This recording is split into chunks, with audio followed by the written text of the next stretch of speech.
I'll speak loud. No, there's 30 of us here. Hello, everyone. Welcome. Good evening on this fine Tuesday evening. I am Tommy, for those of you who don't know me. I'm just going to announce a few things, but this is Atlas Homechurch. Catchphrase after that, I can't use the one I've used before, so this isn't high life anymore. R.I.P.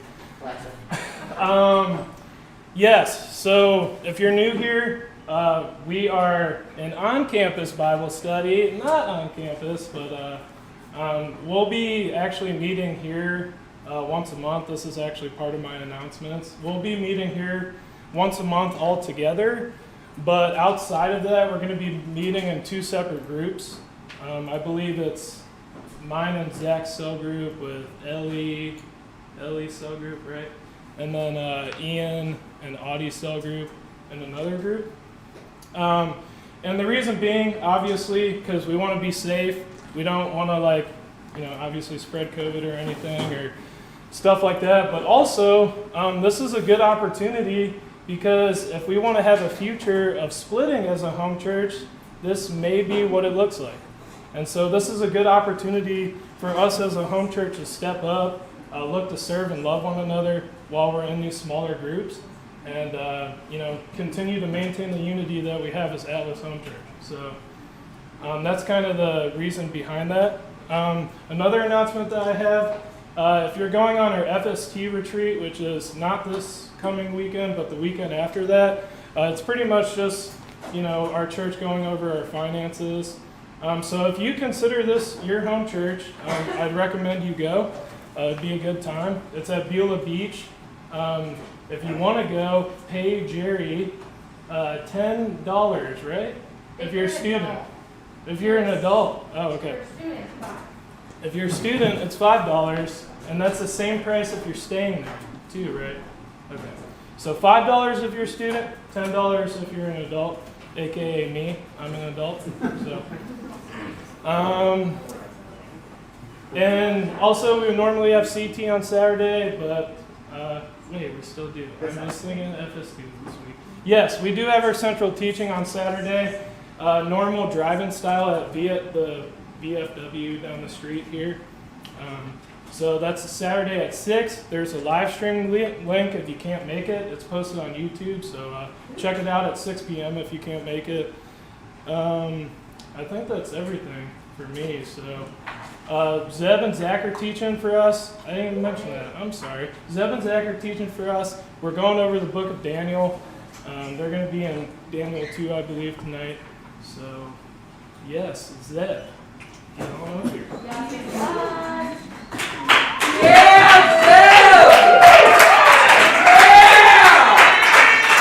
Hello there! I get to take off my mask. How exciting is that? Amazing. So, yes, like Tommy said, welcome to Atlas Home Church. And what's cool about Atlas? Official shirts! That's right. Get pumped. So, also like Tommy said, we are in the book of Daniel, a really exciting book. And good news if you're new here, we just started this book last week. So you didn't miss much. Isn't that awesome? Yeah. That's exciting. And there's a whole bunch more to talk about. And so, like he said, we're into Daniel 2, a really exciting chapter. And this teaching titled it Dreams and Revelations because it talks about dreams and revelations. So, little on the nose, I know, but that's for a purpose, as you can see. So, let's talk a little bit about dreams. How many people here like dreaming?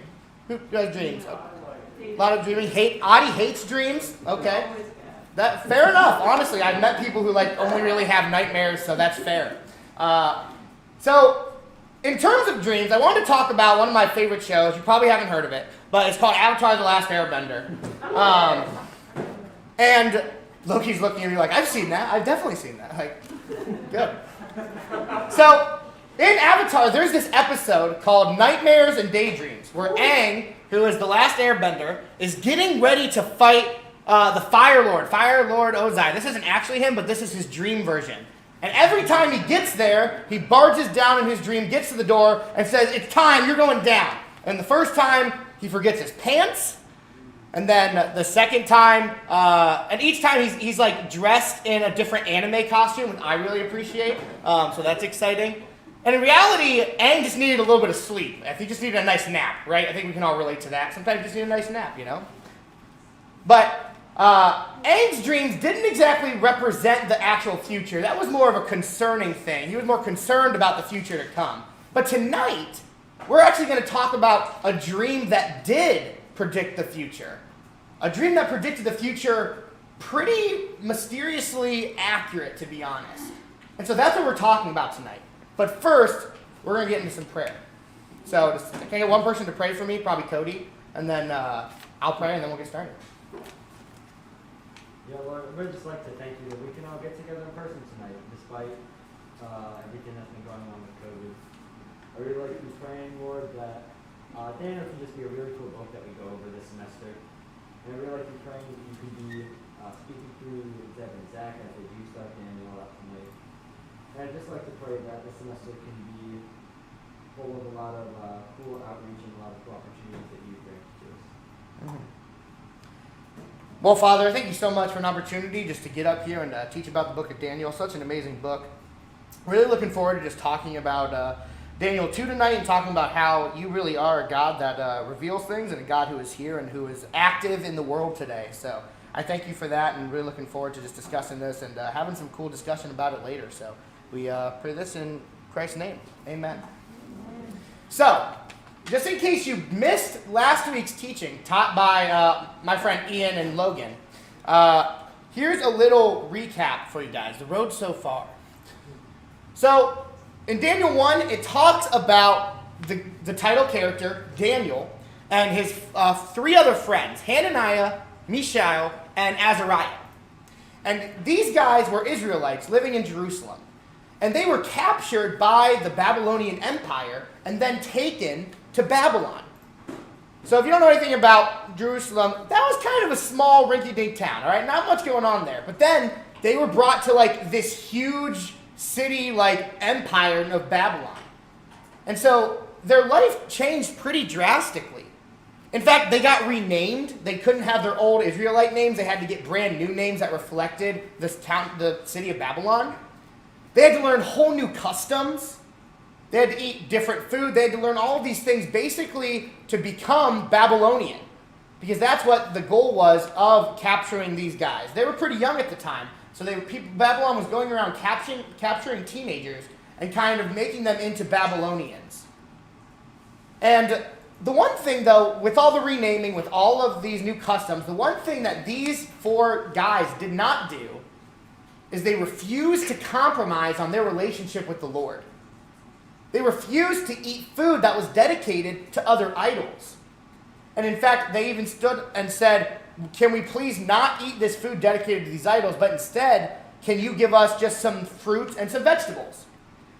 And so they were given these fruits and vegetables, and instead of like growing weaker and like not being as healthy as the other people, God blesses them and they end up stronger. They end up more wise than any of the people in this group of people. And the Bible says that God blessed them and they became the best of the best. There was no one better in all of the kingdom than these Israelites.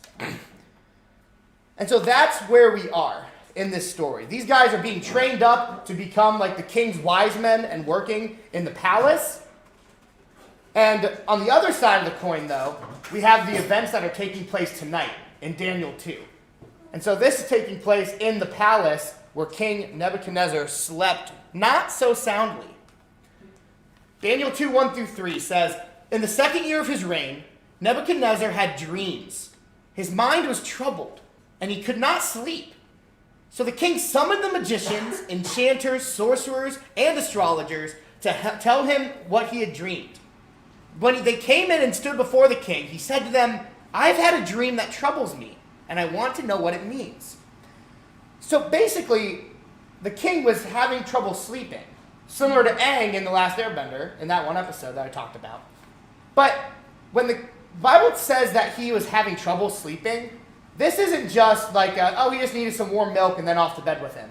No, this was like a deep disturbance where he just could not sleep at all. He was very concerned, very troubled about the dream he had. And so, because he was so worried about this dream, he decided, I have to call in my best, wisest men here so that they can come and tell me what this dream's about. So the astrologers come in, they say, "All right, Your Highness, we're here. Let's do this. Business as usual." The astrologers answered the king and says, "May the king live forever." So they start by buttering up a little bit and then said, "Tell your servants the dream, then we'll interpret it." So it makes sense. This was the way it goes. Your king has a dream, tells the dream to the servants, they give him an interpretation, everyone goes home afterwards, all right? Fantastic. Not so much this time, though. The king replied to the astrologers, "This is what I have firmly decided. If you do not tell me what my dream was and interpret it, I will have you cut into pieces and your houses turned to piles of rubble. But if you tell me the dream and explain it, you'll receive from me gifts, rewards, honors. So just go ahead, tell me what I dreamed and interpret it for me." Piece of cake, right? Just tell me what I dreamed. You should know, right? You're the wisest, the astrologers, the divine people who speak with the gods. Just tell me what it was that I dreamed. So these guys, turns out that was a little concerning to them because they didn't exactly know what the king had dreamed.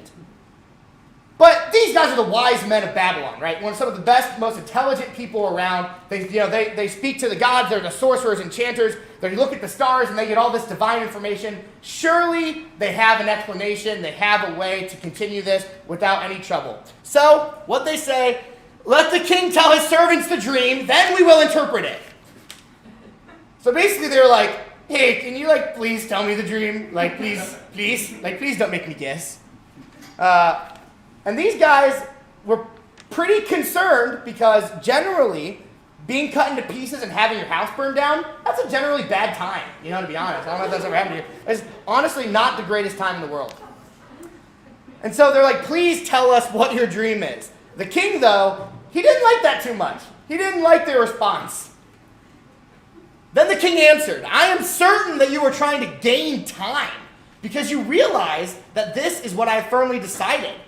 If you do not tell me the dream, there is only one penalty for you. You have conspired to tell me misleading and wicked things, hoping the situation will change. So then tell me the dream, and I will know that you can interpret it for me." The astrologers answered the king, "There is no one on earth who can do what the king asks. No king, however great or mighty, has ever asked such a thing of any magician, enchanter, or astrologer. What the king asks is too difficult. No one can reveal it to the king except the gods, and they do not live among humans."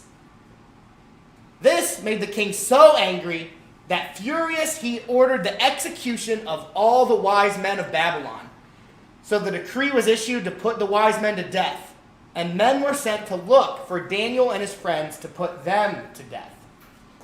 So here's where these two, Daniel 1 and Daniel 2, kind of cross paths here. They were being trained, Daniel and his friends, to become the wise men of Babylon. But now all the wise men are being told to put to death. The king wanted proof, right? That was why he did this. He was convinced that in order to get a good interpretation of this dream, that the people would have to know what he had dreamed already. He needed 100% assurance that there was some higher force at play, some divine answer for this interpretation. Because that's how serious he took this dream. These guys, these wise men of Babylon, the king's best and brightest, they didn't have an answer for that. Look at their response. What the king asks is too difficult. No one can reveal it to the king except the gods, and they do not live among humans. So these wise men, for all that they claimed, all of their, ability to talk to the gods and talk to, people from the dead, all these divine, powers and abilities they had, at the end of the day, they did not believe in revelation. So if you know what revelation is, basically, it means that God reveals something to someone else. God is revealing information, revealing things of the future. And that is a lot what we're going to be talking about tonight, is this aspect of revelation, because that's what the king was asking for. The king was asking for someone to be able to get direct intervention from God, from some supernatural power, to be able to tell him what this dream meant. And at the end of the day, these wise men, they did not believe in revelation. They were determined and confident that they could rely on their reasoning skills, that they could just go up and trick the king, basically, with their intelligence, to pretend as if they were able to communicate with God. But here they say, no one can do this. There is no such thing as revelation. No one has this ability. And they're not the only ones who believe this, though, right? There's a lot of people in this world who don't believe in revelation. They don't believe that God is maybe even real, or they don't believe that if he is real, that he talks to us, to talk to people. And honestly, this situation of revelation in this chapter has kind of sparked a really interesting debate. Not just the debate of whether there really is a thing as revelation, but a debate on when the book of Daniel was written to begin with. Now that might sound interesting, right? What is the connection between revelation and the dating of the book of Daniel? Let's take a look at this. So Christians, a lot of Christians, theologists, people who study the Bible, who believe what the book of Daniel actually says, believe that Daniel was written around 500 BC. A lot of atheists and other secular scholars believe, though, that originally they dated this at 70 AD. Why the huge difference? Well, it's because there's one little problem with the book of Daniel. And that is that every single person who reads it, everyone who studies the book of Daniel, agree on the same exact point, that Daniel knew way too much about the future. He knew way too much accurate, real, provable information. And so, because he knew that, and there was no denying that he knew that because he wrote it down, there sparked these two different camps. Camp one, saying that God gave Daniel divine revelation about the future. Or camp two, the only way Daniel could have known all this information is if he was alive after the fact. So therefore, their conclusion, Daniel was just written much later than we originally thought. And originally, they believed that 70 AD was the year that it was written. That was what they determined, because that was well after all of Daniel's predictions of the future came true. They're like, this is when it was written. He knew all about all these facts beforehand. Case closed. That's our decision. But then another interesting factor came into play. Who here has heard of the Dead Sea Scrolls? Yeah, a lot of people, right?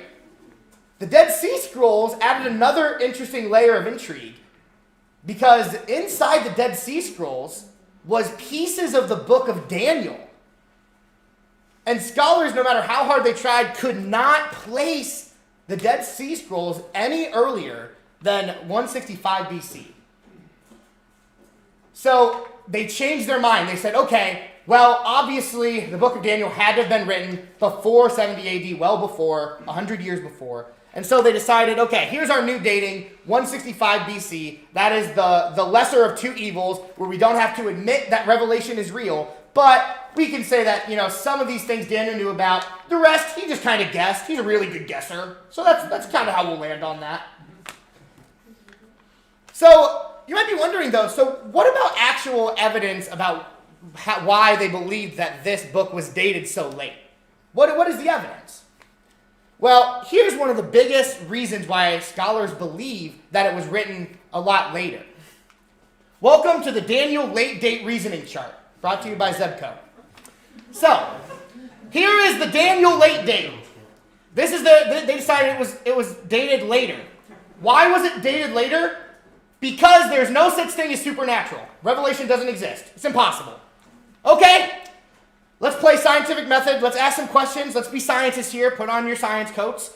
So why is there no supernatural? Because God doesn't exist. Fantastic. Okay, moving on. God doesn't exist. Why not? There's no evidence for him. Okay, but what about the book of Daniel that's filled with prophecies that came true? Daniel's not evidence. It was written later. So we arrived at the late date. Are you seeing the problem here? It's a circle. What came first, the chicken or the egg? They are using their own argument to solve and reason their own argument. That is called a circular fallacy. It means that you are creating this circle where you try to prove yourself by proving yourself. And there's no original founding evidence that actually gets you to where you want to be. So it was their presupposition that God doesn't exist, that supernatural revelation doesn't occur, that led them to believe that God doesn't exist and supernatural revelation doesn't occur. And so this is the reason why this Daniel late date people try to play this card. But their presupposition gets in the way. You can't prove a statement is true just because the statement is true. You can't say 3 is equal to 3 because 3 is equal to 3. It doesn't make sense.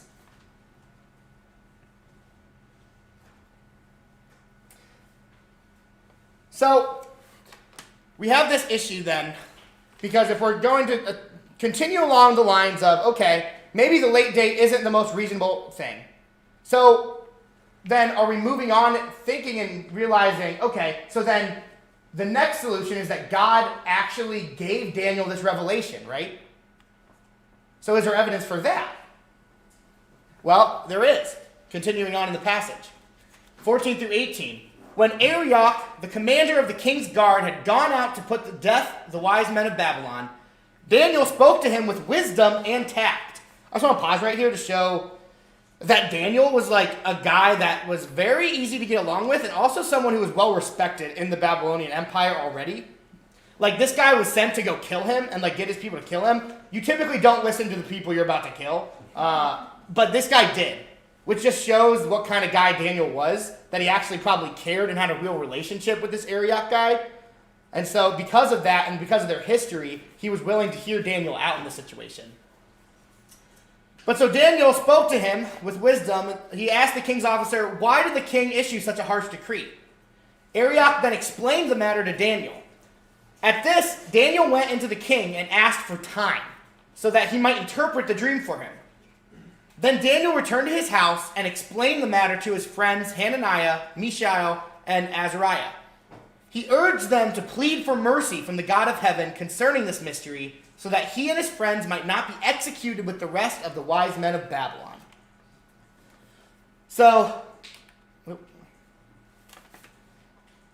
Daniel comes and faces this problem that he doesn't want to be executed. And so he goes to the 3 best Christians that he knows. Well, they're the only Christians he knows, actually. There are only 4 of them. But they were still pretty exceptional guys. And these exceptional guys who were considered better than anyone in the entire city, these guys who were smart, who were strong, that God had blessed in every conceivable way, their reaction to this was not to go stand up and try to fight and fight for their life, not to do any of these things, but instead, their reaction was, we need to get together and we need to pray to the Lord for help. That was their reaction. Asking for help from the God of the universe. A pretty sound strategy, if you ask me. This was probably the first college prayer meeting, right? You know, these guys were about our age, college age, and they got together And they decided that the best course of action was to talk to the Lord about all this. And so when the going got tough, the tough got praying. That was their solution. I think this is a good point. And I think it should lead us to think, what is our reaction when things go wrong? Typically, I just started student teaching, and so my days have suddenly gone from having all the free time in the world to actually working for a living, except I don't get paid, so that's on top of everything. But when I'm like having a rough day, my first reaction is normally like, I need to go home and sleep for 3 hours, and I need to eat a bunch of food, and then I need to watch TV for 2 hours, and then go to bed and repeat. Sometimes, a lot of the time, my reaction isn't to go to the Lord in prayer and ask Him for help, to ask Him for discernment, to ask Him for assistance. But Daniel and them, that was their reaction. I think it's no big thing that people know that the COVID situation has caused a lot of friction in people's lives, right? Raise your hand if the COVID pandemic has affected you in a lot of ways. Yeah, right? I know for me, it's been really hard to resist the call of isolationism, right? Just be alone, just sit around, just watch TV, relax, have my me time. That's what they're calling for us to do, right? Stay at home, relax, take a load off, and then that started in March, and then March, turned to August turned to December. Now we're almost done with January. And the desire to just lean back and just go and just follow the same pattern that everyone else is going in is really, really powerful. I know. I feel it. The people who are teaching this book this semester, the book of Daniel, we're all reading this book by John Lennox, who's a pretty well-known Christian scholar, called Against the Flow. And honestly, I think that is one of the most spot-on types. And said, no, I'm not going to just silently go into the night and just continue down this path as everyone else. I'm going to stand. I'm going to rely on the Lord. Because He's the only one who is able to help. He's the only one who's able to get me through this. He's the only one who is able to get me to a position where my life is actually meaningful.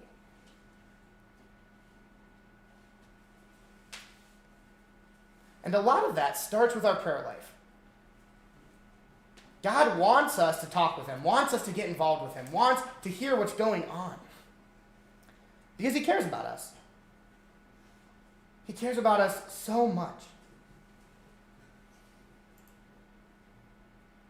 And so as we study this book throughout the semester, I really encourage people to keep this in their mind, going against the flow. Standing up in this world of COVID, just saying, I'm not going to just give in to the same stuff that everyone else is giving into. I'm going to stand against it. I'm going to fight for the Lord.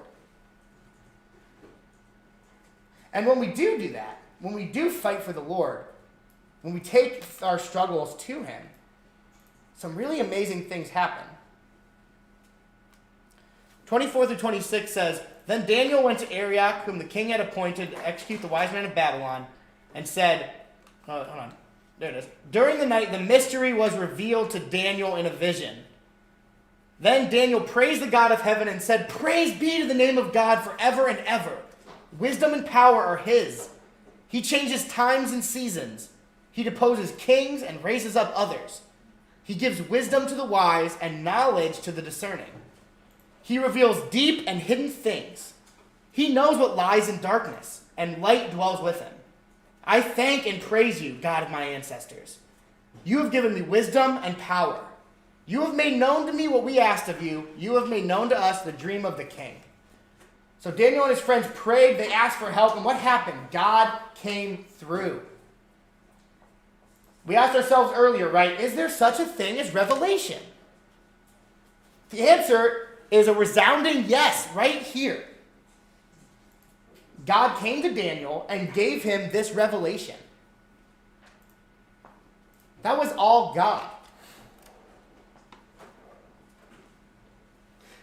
Now, I'm probably not the only one here who sometimes thinks this, but sometimes when I'm talking about like revelation or prophecy, I can feel kind of awkward. I can feel kind of like, I don't know, kind of like just embarrassed because it's kind of, we think sometimes that this is kind of a weird topic, right? You know, it's like, imagine you invite a friend out to CT or IP, and it's like, please just be a normal message about love and peace, and then it's just like, tonight we're talking about the end times and Revelations and the dark arts and all these things. You're like, oh no, oh God, here we go. Like, I don't know, that's my reaction sometimes. But while studying for this teaching, I got a really cool opportunity to kind of just absorb what prophecy and revelation really is, and kind of got a different perspective on it. Because it's not this thing to be ashamed of, to be embarrassed of. In fact, this is like one of the most amazing, crucial parts of our faith. If we believe in the authenticity of the Bible, if we believe that it is a credible thing that is real, wouldn't we want to be able to prove that? And that's what prophecy is. That's what revelation is. It is actual, tangible proof that the Bible is legit, that God is real, and that God is someone who interacts with people.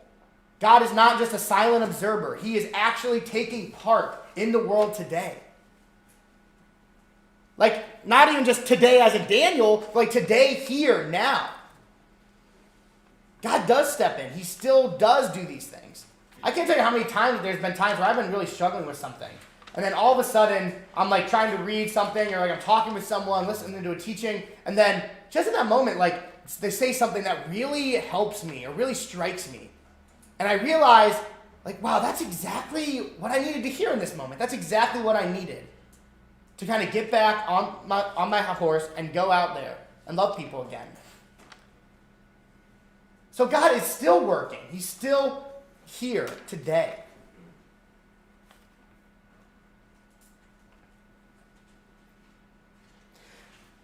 So there is such a thing as revelation. It is a real thing that still happens. And Daniel is about to show this to King Nebuchadnezzar, that revelation is real. Verse 24 through 26, Then Daniel went to Arioch, whom the king had appointed to execute the wise men of Babylon, and said to him, Do not execute the wise men of Babylon. Take me to the king, and I will interpret his dream for him. Arioch took Daniel to the king at once, and said, I have found a man among the exiles from Judah who can tell the king what the dream means. The king asked Daniel, Are you able to tell me what I saw in my dream and interpret it? So it's time. It's the big moment, right? It's time to go. He's finally there. He's on the king's on the edge of the seat. Like, you're going to tell me? I'm finally going to know what my dream is and what the interpretation is? You know, everyone who would be there, all the wise men of Babylon probably behind Daniel, just like praying through the knees that he gets this right and actually knows what's happening. Otherwise, they're all going to die and get their head chopped off and their house burned down. Like, that's intense. And so all of a sudden, they're leaning in. He's like, All right, king, I have your answer. And he's like, Yes. And they're like, Yes. And he says, No wise man, enchanter, magician, or diviner can explain the king the mystery he asked about.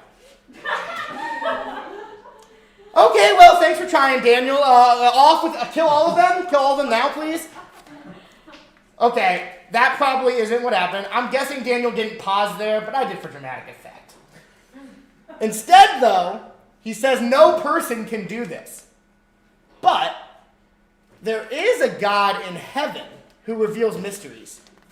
He's shown King Nebuchadnezzar what will happen in days to come. Your dream and the visions that passed through your mind as you were lying in bed are these. So Daniel says, no person can do this, but God can.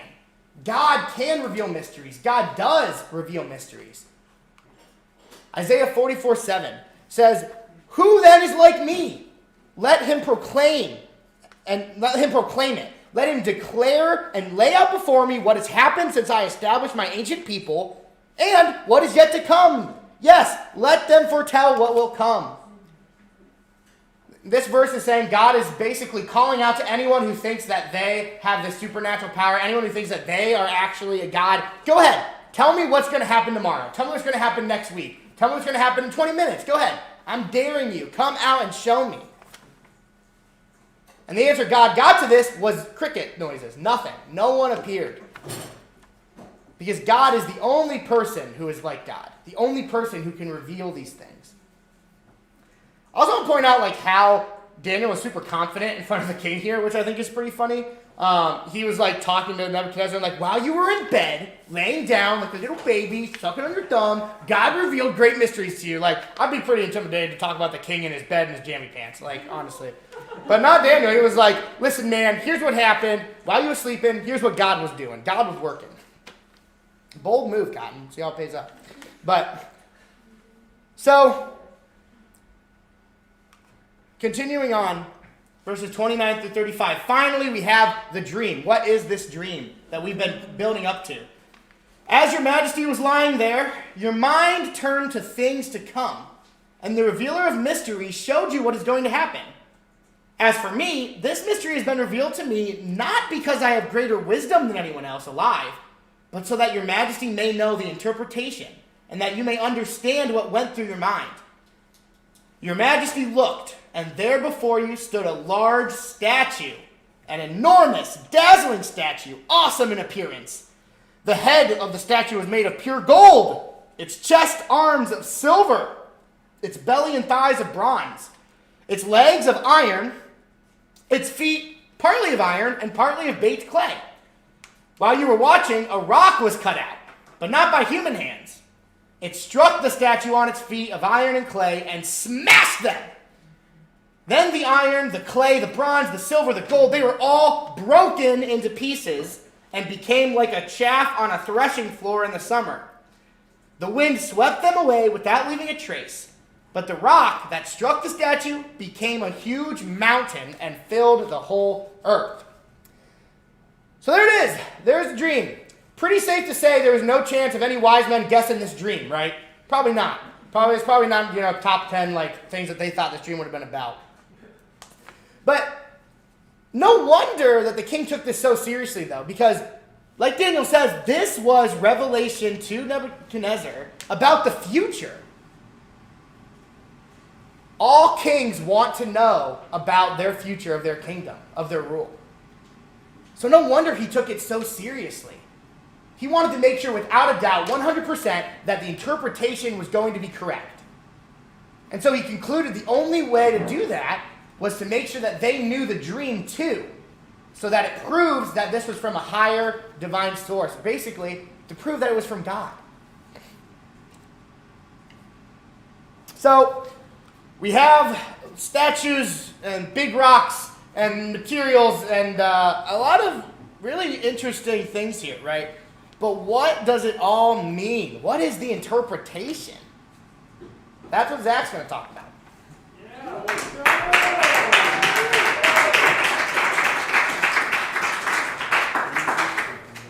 All right, so good job, Zeb. You guys got all that? You could tell somebody else this whole story. All right, so Daniel is telling the future. I found this picture. I Googled the word dream, and I just looked at like a lot of pictures. And there's this. Okay, see these things? I think those are mouse traps. I don't know why. It doesn't mean anything, but I thought it looked cool. But we're going to talk about the interpretation of this dream, okay? Luckily, we don't have to just interpret this and make something up ourselves. Daniel literally heard from God what the interpretation was. So that's really sweet. So really my main point for this part with that is who should we put our trust in? And that's what we're going to get at here. So you guys ready to get a little more weird? Yeah? Freaky. Yeah? Okay. Yeah, let's get freaky. You know, it might be weird, but if this stuff is real and true, you've got to think about what the implications are. Meaning, if God's really telling the future here, what does that mean about his existence and your life and so forth? So, Daniel 2, 36 to 38, the interpretation. You see this statue, this is kind of what somebody envisioned this as, okay, this statue. So it says, this was the dream, now we will tell its interpretation before the king. You, O king, are the king of kings, to whom the God of heaven has given the kingdom, the power, the strength, and the glory. And wherever the sons of men dwell, or the beasts of the field, or the birds of the sky, he has given them into your hand and has caused you to rule over them all. You are the head of gold. So I bet Nebuchadnezzar liked this. He said, okay, Nebi, This is you. This is the part of the statue that you represent. So if we go here, you can see my beautiful circle that I did up here. So Babylonia, or Babylon, where he's the king of or emperor of, this is the head of gold. I want to go back here quick though. I want to point out this part. It says, now we will tell its interpretation. Is Daniel like schizophrenic here? He's like, or like, like Gollum or something like that. Who's he talking about? Some people interpret this as like Daniel's friends are behind him, so he's saying we are going to interpret it. Other people think it's just like him and the Lord are so close, and he's so humble, he can't say, I'm giving you the interpretation. He's like, now we are. I just think it's a cool attitude, and it's kind of fun to think about. There's like a million interpretations of literally that word. What does that mean? Anyway, of all the things in this passage to focus on. So how do we know this? How do we know that Babylon's the head of gold? Like, what I mean by that is, does this go with history? Well, first of all, he's talking to Nebuchadnezzar. This one's pretty easy. Second of all, he says, you are the head of gold. That one's pretty easy. But also, we know historically this empire lasted from 605 to 565 BC. Look it up. If you're any history fans out there, yeah, okay, look it up for us. Let us know. Not right now. But, so anyway, we know this is the first empire. It goes with history. Okay, so let's go to the second one. It says, after you there will rise another kingdom inferior to you, and then another third kingdom of bronze, which will rule over all the earth. So this is the second and the third kingdom. So let's start with the second one. What country is this, or what empire is the second one? Anybody know? Someone said it. Okay, yeah. You're supposed to raise your hand and talk after you raise your hand. But yeah, okay. So, so this is Persia. How do we know this? Well, history tells us that Media-Persia conquered Babylon. So we know this is the next one. They ruled from 565 to 350 BC. If you're not really like, how do we know this is Media-Persia? Well, there's actually two more prophecies we're going to get into in Daniel that talk about these same empires. They just use different dreams. One of them, Daniel dreams. And this one here, Daniel 8:20, says the ram which you saw with the two horns represents the kings of Media and Persia, which is one kingdom. So it literally directly says Media-Persia here, which is really cool. Like, it's cool the Bible actually tells us prophecy and oftentimes interprets it for us. We don't have to do all this guessing. This is not like Nostradamus type stuff. This isn't 2012 kind of things. It actually just tells us. Really cool. What you'll notice as you read this, though, you'll see the second kingdom is inferior to him, and then the third one is of bronze. So you see them kind of deteriorating over time, which is interesting because we like to think humanity always progresses. If you look at histories, like scholars of history, they actually don't all think that. But regardless, what this is talking about is the reign of authority. Like, Nebuchadnezzar is the man. He said, you guys can't tell me the dream. You're all just dead. I'm going to kill you. Like, no, I don't have to talk to anybody. I'm the king, right?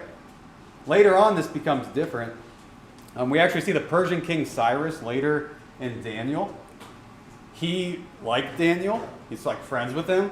But he made this decree that if anybody didn't do this one thing, then that person would die. Turns out Daniel didn't do that thing. So what had happened? Daniel got thrown into the lion's den. And Cyrus was like, no! What did I do? Nebuchadnezzar had been like, who cares what decree I put out? I'm the king, right? But Cyrus was like bound to his own decrees, which shows just kind of this lessening of authority and more like checks and balances kind of thing like we have today. That's kind of interesting as we go. It's this trajectory. So this third one here, which is funny, these two kingdoms are one verse. But a third kingdom of bronze, which will rule over all the earth. Now, does anybody know which one this is without, if you didn't see my picture though? Rusty, you know? No. Greeks. Yeah, Greeks, yeah. That's the fourth one. So yeah, the next one is the Greek Empire. This is Alexander the Great. How do we know that? Well, Daniel also tells us this one. Pretty cool. It says the shaggy goat represents the kingdom of Greece. So, and of course, and again, the goat and the horns thing, that's just a different dream that's about the same empires. Okay, so I know that can be a little confusing. we'll get to it later. There's actually going to be 5 prophecy teachings in Daniel. This is part 1. But Alexander the Great, you may have heard of him. He conquered the world, the known world, in a really short period of time. But eventually, his kingdom was broken up into 4 parts, 4 generals, and kind of, again, this like decentralization of authority. So these are the next 2 here. We got the Second Empire, Media-Persia.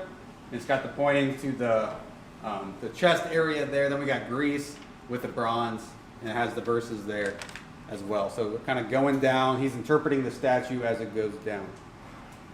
And so what's the 4th one? Rusty, what is it again? Rome. Yeah, Rome. Awesome, we got that one. So, yeah, Rome. So 4th kingdom, Daniel 2:40. It says, "Then there will be a 4th kingdom as strong as iron, inasmuch as iron crushes and shatters all things. So, like iron that breaks in pieces, it'll crush and break all these in pieces." This sounds like Rome to me. They were brutal. They were a brutal empire. We also know from history that they were the ones that conquered Greece. They lasted a really long time.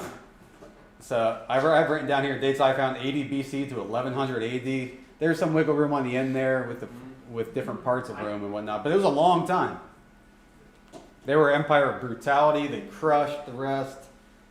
They made crucifixion, famous because of their brutality. And what's kind of interesting, I want you to stay with me here. For these kingdoms so far, we got ancient Rome down here. These 4 kingdoms, almost all biblical scholars agree to interpret Daniel. These 4 countries and kingdoms are talking about these 4 things in Daniel's dream. It's an almost unanimous thing. It is not up for debate. We're not just saying this kind of thing. We don't just think this. You can look this up and see what people think. It's really cool. So this would be Daniel telling King Nebuchadnezzar, "Your kingdom isn't going to last. The most powerful man on earth." This is what he was up late dreaming about, by the way. Am I gonna be able to continue to reign? And the answer, little Daniel told him, was no, you're not. Actually, all these empires aren't going to last. So up through here, like I said, everybody agrees. This next part is where there starts to get kind of different camps on interpretation. I'm going to present one that seems very compelling. So this next part here, Daniel 2:41 to 43. "In that you saw the feet and toes," so this is, where are we at? Oh no, pressed it too much. Okay, so we got the feet, you got the toes, you know where that is? So, okay, we got the feet and toes. This becomes important because it's like Rome and then it spreads out, okay? Like the feet and toes of it. So the feet and toes, partly of potter's clay and partly of iron. It'll be a divided kingdom, but it'll have in it the toughness of iron, inasmuch as you saw the iron mixed with clay. So this is the 5th empire. Some people just say this is an extension of Rome, which doesn't really make sense to me. But this is similar to Rome, but different. How's it different? Well, it's mixed up. There's clay and iron, but also a divided kingdom. So this is like Rome, but it's divided. But it's still very powerful. And so the interpretation of this isn't just talking about Rome. I think the biggest reason to believe this is because as you read through Daniel and you look at Revelation and connect these all together, you see that this kingdom is supposed to be talking about the one that's going to be there at the end of time. So, yeah, Rome's not here. So I think that's a big one, but also there's something called the prophetic gap. You guys heard of that? When there's a prophetic gap, it means it's within one train of thought, there's prophecy in the first part about one thing, and then the second part's about another. This happened when Jesus got up there and he read from the scroll of Isaiah, and he sets it down mid-prophecy, and he said, this has been fulfilled. And then, anybody know what the rest of it was about? Yeah. That was the first part, but the second part was his second coming, right? So, but you're right for the first part. So he's coming here. He's like, I have fulfilled this, I am the suffering servant that's come for you. And then the second part was about what was going to happen in the second coming, which is going to be a long time later. But it's all within one verse. Really, and we could talk about why does God do that. I think there's a lot of cool reasons. Mainly so people can't self-fulfill these, I think is a big one. But anyway, we can get into that at another time. So this Empire is perhaps in our future too right now. Still to come because it's at the end times here. So let's see some more details about this. It says, as the toes of the feet were partly of iron and partly of pottery, so some of the kingdom will be strong and part of it will be brittle. And in fact, that you saw the iron mixed with common clay, they will combine with one another in the seed of men, but they will not adhere to one another, even as iron doesn't combine with pottery. A lot of stuff about how they're going to combine, but they're not going to be really that united, but they'll be kind of united, they'll be really strong. So probably like it sounds like mixed like ethnically, like not just one people group. We also see this later in Daniel 2 with 10 kings. You could see, we could read that as well. But so it seems like this is going to be a 10-nation union coming from the area of Rome, not united completely, but united economically and militarily. Does this sound like anything? Like, for tons of years, this seemed really impossible. Like, Europe uniting, they hate each other. They've been fighting each other forever. Literally, they've been doing war after war after war after war. Even if you like read just like Scottish history, just people in Scotland fighting each other, right? Imagine all the other countries. Like, it's crazy. But does this sound like anything right now? Yeah. Yeah, the European Union. Yeah, I think that's exactly what I'm about to talk about. So I'm glad someone could see it without me putting it on the PowerPoint. Yeah. So this sounds really similar to the European Union. So I want to look at this, see what you guys think. This would be called New Rome or Future Rome, Empire 5, Daniel 2 and Daniel 7. And so again, this seemed impossible throughout history until the European Union started coming up. So this kind of started after 2 world wars, and they're like, why are we just killing each other all the time? So Churchill actually said, we must build a kind of United States of Europe. In this way, only will hundreds of millions of toilers be able to regain the simple joys and hopes which make life worth living. And I think it's interesting because they actually didn't join it right away, and they just had the whole Brexit thing too, so I don't get them, but it's interesting. Brexit's actually made the European Union more cohesive because the people who don't want to be part of it now aren't there, so they're able to actually get stuff done. Anyway, so that was the 46. It kind of snowballed all the way to 92. You know, back in the day before you guys were born, all the way to 92. Not long ago, this treaty was signed, and it said the Union shall set itself the following objectives: to promote economic and social progress through the creation of an area without internal frontiers, through the establishment of economic and monetary union, ultimately including a single currency. This is crazy. Our lifetime pretty much has always been this, but it was not like that. That'd be the euro, right? You can go throughout Europe, cross borders. I've only been to Europe. It's a long story, but I've only been there for 23 hours on my way back from India. But so I've never crossed borders, but I know people who have, and it seems like it's like going from Ohio State to Pennsylvania, but there's no crazy, terrible toll road. You just can kind of do it, right? So that's crazy.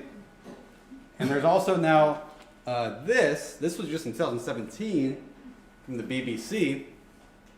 It says they're going to give impetus to joint defense plan. So 23 countries are planning on this, and you can read in the news, there's actually newer articles about this, being able, if there's a crisis, they can have a single commander and unite their militaries if need be. It's kind of like a doomsday scenario thing, but it's like, whoa, this is kind of coming together here. Like, this is a strong like union here that's not just like kind of some, like, not to say the UN isn't anything, but it's not just kind of this nice thing, but it's like, wow, these guys are really united in some ways. And I wanted to just kind of show you how powerful this kind of quote nation could be. We got the GDP comparisons, which is like how much money they're pulling in and whatnot. So the EU is higher than both the United States and China. That's kind of crazy. Population, you might think the United States is big. Like Texas is almost as big as Europe, you know? Like, come on, we can take them. But population-wise, not the case. We're 328 million, they're 446 million. That's wild. How about this, though? I'm gonna show you this. I didn't mean to put it up yet, but you can see their faces. I was gonna say, but come on, we are America, right? We could take the European Union. Oh my gosh, like no big deal. We're America. We're the best country on earth. It's funny. I feel like not that many people I know even believe that anymore. But that's kind of like what we've grown up with, right? Like this is who we are. There's nothing that United States can't do. Like there's no way we're in a lot of debt or something, right? And then you see this, and it's kind of crazy. There it is. When Trump started, it was like $21 trillion in debt. Just like 10 years ago, it was half of that. So we're like doubled in almost 10 years. Now you see we're almost at 28 trillion. You can go, I bet we might be at 28 now. This was from earlier today. But you literally see this clock just going up and up and up if you go to usdebtclock.org. But it's at $27 trillion. It's like, oh my gosh, what is going to happen? Does that even mean anything? I don't really get it. But the point of all this, I'm not just going to bring this up for no reason. I'm really not even saying like the European Union is this new Rome. I don't think you could dogmatically say that. But I think it's really interesting that something like that is possible, right? That was not the case throughout history. And I'm not saying it's not either. Is that 28? No, we're only up about 128 or 102 billion. Oh, that's it. Okay, we're good. In the last 4 hours. Okay, I did like that at work today. So I'm not saying that's the case, but I'm not saying it's not either. What I'm saying is something like that's going to come, and the point is that these nations throughout history don't last. Empires fall. That's my point. America, our great country that's been here for so long, is not going to be the empire forever. And I'm not trying to say any political thing, but I'm saying this is what Daniel was saying to Nebuchadnezzar. You're the head of gold, but what comes after you? Nebuchadnezzar wouldn't have even thought that something came after him. He's like, are you kidding me? I'm divine, is what he thought. And so empires fall. Something like this is going to come in at the end of history. Then God's luckily going to do something about it, because it's not going to be a godly empire. And so let's look at my favorite of the empires we're going to talk about here in Daniel 2:44-45. It says, in the days of those kings, the God of heaven will set up a kingdom which will never be destroyed, and that kingdom will not be left for another people. It'll crush and put an end to all these kingdoms, but it will itself endure forever. Praise God. So this united kingdom I just talked about is not going to be godly, not going to be peaceful, and things are going to go wrong, and God's going to come in and have a say about it. You know, right now, God is allowing human rule. He's allowing free will, so we have a chance to come to know Him. He wants every single person on earth to come to know Him and come into a relationship with Him. That's why He lets all of these things happen. So you personally can come to the knowledge that God sent His Son down to die for you. And so He lets this kind of stuff happen. But this is the exciting part, because remember that stone in the prophecy that's going to come? It's more like, I like to picture it like a big mountain falling on top of the statue. Like at first, Nebuchadnezzar is like, this is this huge statue. It's crazy. It's amazing. And then this huge mountain falls on top of it. Like, oh, wow, that was like a little Lego compared to that. And that's God's kingdom coming. It's this huge, huge rock that crushes it into pieces like an avalanche. And so this is what God's kingdom here is. And so really our choice is, which kingdom do we want to put our hope in? We could talk about all these different kingdoms, but there's two kingdoms. The world's kingdom or God's kingdom, like it says here. What do you want to put your hope in? People put their hopes in all those other empires throughout history. All the economic things, all the investments, all the various ways to put hope into something. And they were failed. The only one that does not fail you is God. And He's saying, do you want to put your trust in me? In the same way, much like Nebuchadnezzar, our lives also won't last forever. And so we have this limited time on earth to decide, who do we want to trust? Luckily, to get into Babylon, you had to be like captured and made a slave. That's how you became part of their company, or part of their country. Luckily, to be part of God's country, if you will, all you have to do is ask, and he'll grant you citizenship forever, eternally. That is amazing. To be with the best kingdom ever on earth, all you got to do is say, I want that. You don't have to be a good person. You don't have to even come to IP or come to church. You just have to, in the privacy of your heart, ask for Jesus' death to count for you. And then you're granted citizenship for eternity. It's really beautiful. You know, like he comes and destroys, man. Like it's an avalanche. He is going to destroy, but he comes first with peace and love and offers this to you at no cost, except for the cost that he paid on the cross with his son, right? And so this is that rock. I think the rock should be way bigger, but apparently it destroys it there. And so let's put our hope in what lasts. That's what I think this semester should be about, putting our hope in what lasts. 1 Peter 2:6, it's hard to read, but it says, I lay in Zion a stone. So we're going with the stone thing. A chosen and precious cornerstone. And the one who believes in him will never be put to shame. People who believed in Nebuchadnezzar and these other kings were put to shame. They were. Their life did not amount to what they thought it would. If you put your hope into Jesus, it will not be put to shame. That's what he's guaranteeing us here. I think that's just so beautiful and so awesome. But he's not saying here, go and be a hermit.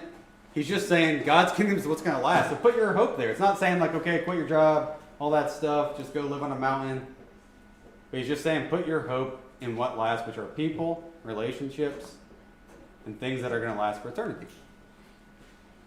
So this is kind of a side point. I wanted to make this as I'm wrapping up here. This made me think that we need to fight to have a spiritual perspective.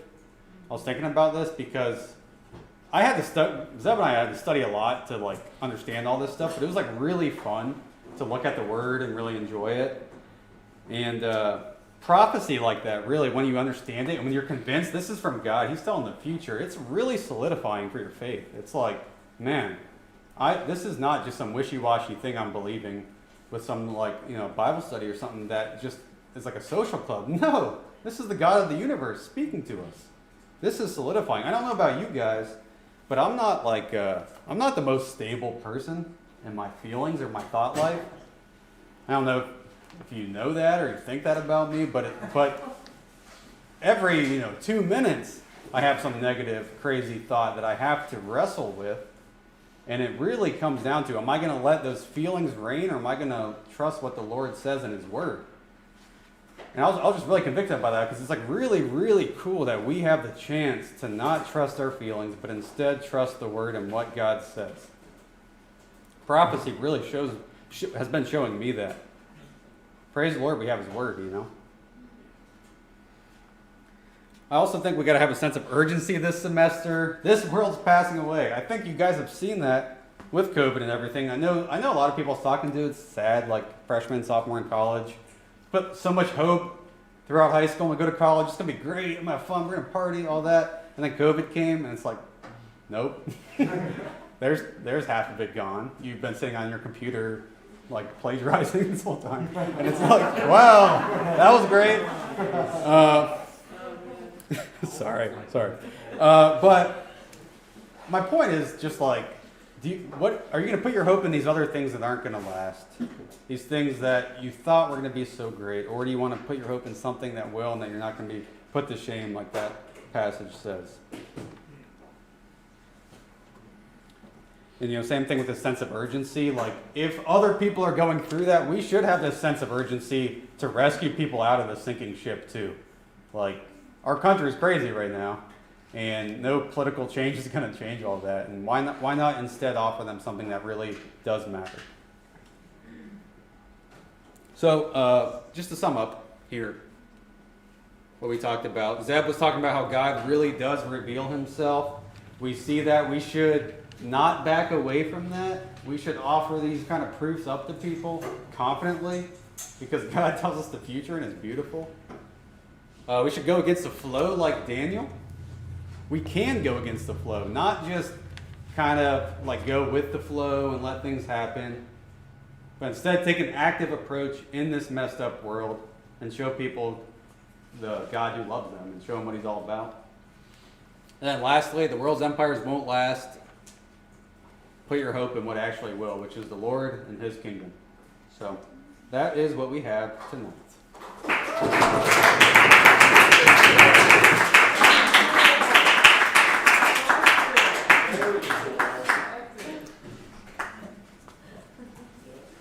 Okay, so what we normally do here is see if there are any comments or questions. So, anybody got comments or questions? Alex? Alright. So, I was just like thinking back, Zeb, when you were talking about, I'm pretty sure it was around verse 27, where like Daniel is talking to the king and he made the point of like everybody else around, or like, oh shoot. Oh yeah, like just going up to King Nebuchadnezzar and being like, hey, so while you were just like sleeping in bed, dreaming away, God came to me and like coming with all this like authority and like stature. It just like made me think of like everybody else that was there were probably just like shitting bricks. Like, they're like, who is this guy coming up to the king with all this audacity? And like, I would be so scared if I was those guys. I'd be like, yep, we're gonna die for sure. You just said that exactly what we told him. But then he's like, no, but God can do all these things. And like, it just started making me think like how much Daniel trusted God in that moment. To not only like say what he said, but with the authority that he said it and with the confidence that he said it. Like, this dude could have you killed with a look. Yep. And instead of being like so afraid of that, he like pretty much feared God more. It was like, no, like I'm gonna trust you and I'm going to say these things to him because that's what you told me to do. That's what you showed me. And it wasn't like timid either. Like even if I had like the trusting guys to go up to him and be like, yeah, so here's what the dream said. I would be so timid, I would be so shy, I'd be scared for my life, be like, yep, he's gonna kill me for sure, but let's go for it, I guess. Yeah. He had no doubt in God that he was like going to be spared, that all of their lives were going to be spared. At the same time, if you think about it, they were already going to be killed. Oh, true. So, I didn't even think about that. so he, in a way, had nothing to lose. So he was just like, "All right, Lord, what do you got? Like, what do we do?" Yeah. Yeah. I wasn't trying to like have like a "screw you, king, I'm going out with a bang" attitude. Yeah. Yeah, it was really just like you said, truly just confident in the Lord, Yeah. and knew that He was going to provide, and knew that this confidence he had wasn't his own confidence, but the confidence of God. And God was trying to say like, knock, knock, Nebuchadnezzar, like I'm here, and you need to realize that I'm real, and I'm the one that actually reveals things, not these fake sorcerers and astrologers, but instead the real, true God of the universe. I'm the one who actually works. Yeah. Yeah, Audie? To kind of go off of what you're saying, Zeb, it just hit me during that part especially, like, talking about revelation, like God is giving revelation to Nebuchadnezzar and the astrologers and the Chaldeans and all the, whatever, wise guys. And these are all like Gentiles, you know, like they're not even his promised, like chosen people or whatever. And like, yeah, it's kind of intimidating or whatever news, but it's like he loved them enough to tell them and to communicate with them. And I just think that is kind of crazy. Like, wow, okay, look at God. Not only is he revealing himself to Daniel and his like people, his chosen people, you would think, oh yeah, of course he'd talk to them or whatever, but like the Gentiles and all these, everybody, because everyone's actually going to be involved in his plan. Like that mountain Zach was talking about, that kingdom involves like everybody in the world. So I just think that's really cool and shows that God's revelation like is just proof of His love Mm-hmm. for us, and Heck even yeah. if it's like tough truth or like not what we want to hear or whatever. Like I'm sure Neb didn't like love hearing that or whatever. Yeah. We're teaching on the next week's chapter, so Yeah. he really didn't love it. Well, yeah, but it's like, but at the same time, it was eating at him. And, Yeah. and another part with that is like, it was cool. I don't know if we talked about it, but there's a few verses if you didn't notice.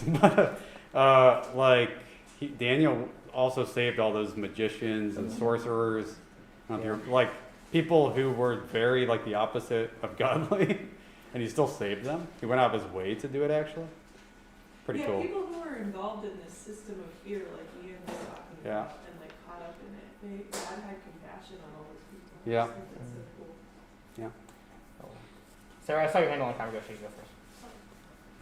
Great teaching, guys. I was really excited because I actually started reading Daniel before I knew we were going to do it tonight, me. And what stuck out to me then is even like more in my face now because you guys have the same thought that I did when I first read it, which was like about Daniel. Like throughout the whole book, I was just like, the thing that just kept hitting me was Daniel's first knee-jerk reactions.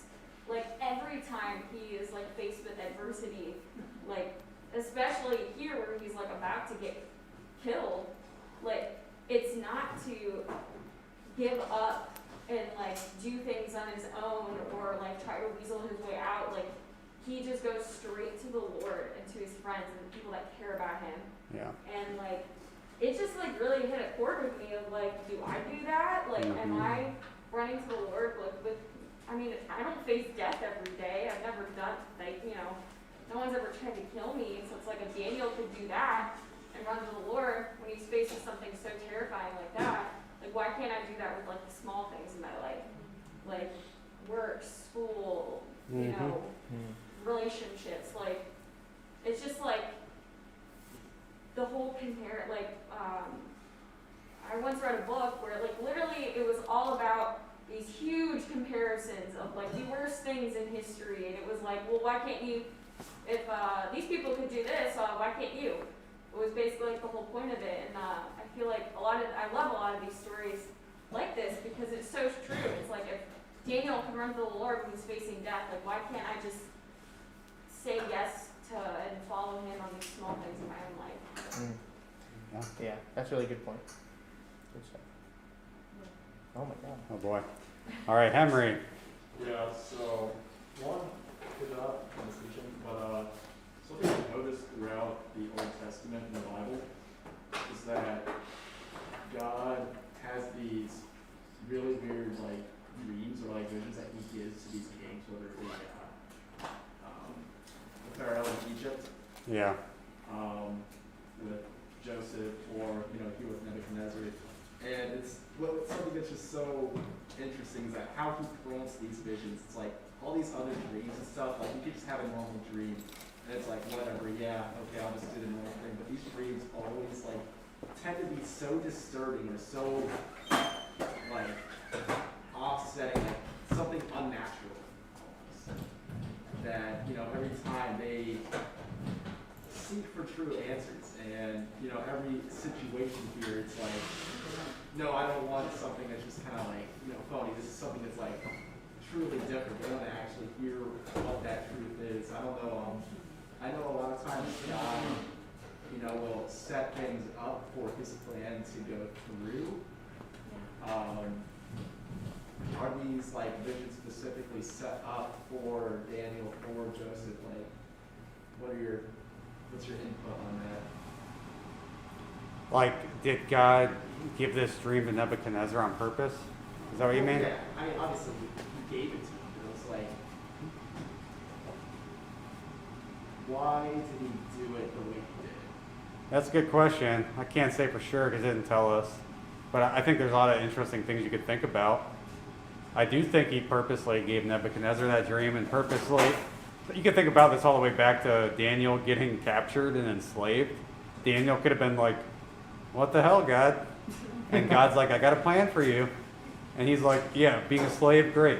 But there actually really was a plan for him. So I think you can look at that end of it too. you know. But yeah, no, that's an interesting topic. Why exactly God used that? Yeah. Fred, you got something for it? Yeah, really good teaching, guys. Daniel's been super interesting so far, and really interesting too, as far as like practical application and stuff. I wasn't really expecting that. I've never read Daniel before, and I like knew it was gonna be good, like a Bible story. I'm not expecting all of the like very like practical like now application for it. Yeah. The one thing that really hit me as you guys were talking about it, we're talking about coronavirus, talking about the government stuff, and it's like almost like two of the biggest things that have been super, super painful for the world lately have been coronavirus and then like government. So it's like basically boils down to like people are afraid that the government that takes care of them is gonna crumble, and people are afraid that they're gonna get sick and die. But like both of those things are going to happen. Yeah. And I just thought it was really interesting that it's like we take that perspective of like God controlling our life. Both of those things that are like taking the world to its knees right now until we go away. It's like you're not relying on, just this life, just this like one brief moment. You're not just relying on like, this super temporary government, like like the God of the universe to take care of you. Just gives you all peace. Yeah. No, that's a really good point. It's like sometimes it's like maybe these fears are irrational. Sometimes it's like, well, maybe that's just showing you should put your trust in something that won't fade away. Yeah. Yeah. Cool coming from you, because now the government with the chip in your head knows what you said, and so they're trying to snipe it. Probably it, guys. You went out with a bang, though. I like it. Go ahead, Jerry. I think what's also really interesting is that, like, specifically in regards to prophecy, is like Daniel knew that they were going to get deported. I can't remember if we had talked about that last week with Jeremiah. Like the prophet Jeremiah was like, Yep. you guys are sitting against God. This is the consequences. You're gonna get deported.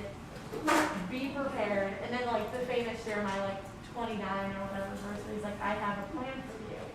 That everyone takes out of this context. And it's like, that's really cool. Like Daniel's like, at least I don't know, from my perspective, it was like, oh, God told us what was gonna happen. And so I know that the Lord is sovereign. And so now I can put my faith even more in him, that if this dream is like a thing that we need to interpret, he's going to reveal that to us. Like he already revealed to us that we were going to get deported.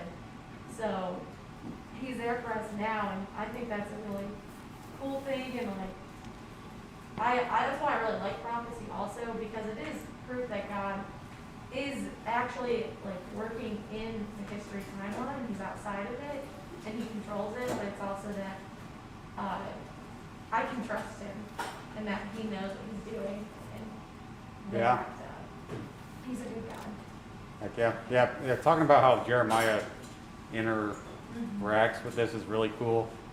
Yeah. That just reminded me if you're confused at all after this teaching, it's okay. Keep coming back. It's gonna make more sense as it all pieces together. Really? So last one, Jason. Yeah. To say much to build on with Jerry's point, this isn't just out of the couple of books leading up to Daniel. It also includes the prior prophets of Isaiah and Ezekiel after 2 Kings, seeing the downfall of Israel and being said hundreds of years in advance, generations in advance, that God was coming and bringing Babylon to use against Israel. Right. To break them for what they had done. But as well, during that time leading up to it and the time after, that the kingdom of God was coming to right the wrongs after Babylon.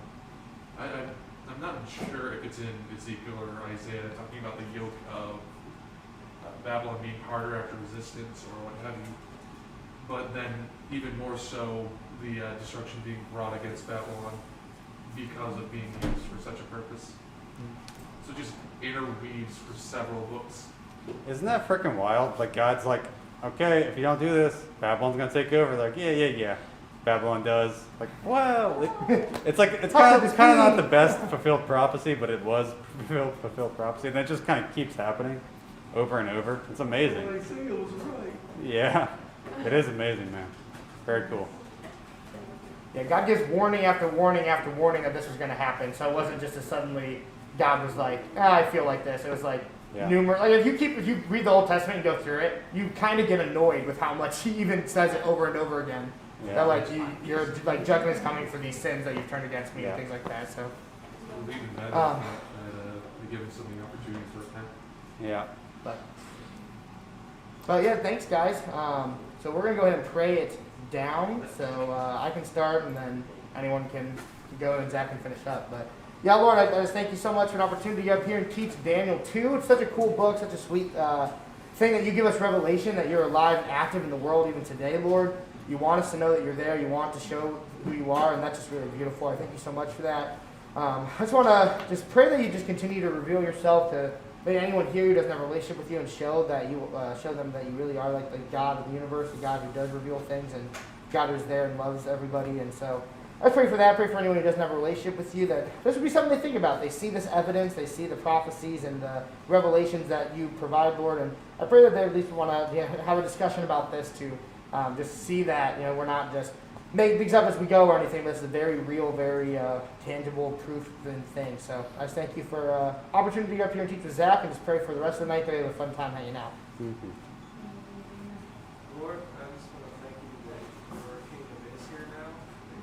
The mountain's already fallen, and that we have the ability and the privilege that you want for us to join that kingdom. That you just showed how it was your favor, your wisdom, and your character actually through Daniel on a day. It was even his relationships that you helped him build over time. And what a practical and also meaningful spiritual thing that he's able to just show grace and love towards everyone, and that they responded to that. Shows us how we and where we are right now in the modern age with the civilization not too different from Babylon in a lot of ways. Continue to just build the kingdom. So thank you for that confidence that you're always with us. Just want us to be close with that spirit and that wisdom to treat our relationships in the way. Lord, I also just want to thank you so much for just being who you are.